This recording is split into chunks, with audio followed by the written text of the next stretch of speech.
Oftentimes, we are faced with the problem that we download our data from ERP or another source, but the dates are not recognizable due to time zonal differences. We have different format in British and US. Now, in this case, we need to switch 7 with 15 or 7 with 24. The easy way to fix this problem is to select the data, go to Data tab, Text to Column, click Next, Next, go to Date. Now, the first one is month, second is date, and the third one is year.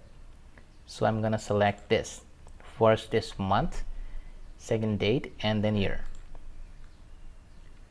Excel will automatically switch the places of dates and months. Now, as you can see, I take the difference and it will calculate the numbers correctly.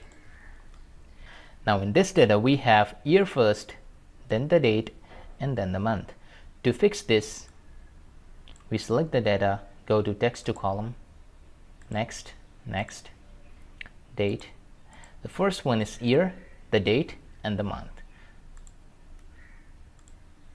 And the Excel will automatically convert your data to recognizable dates. You can use Ctrl+Shift+3 to format your dates. If you have any questions, please let me know in the comments. Thank you for watching.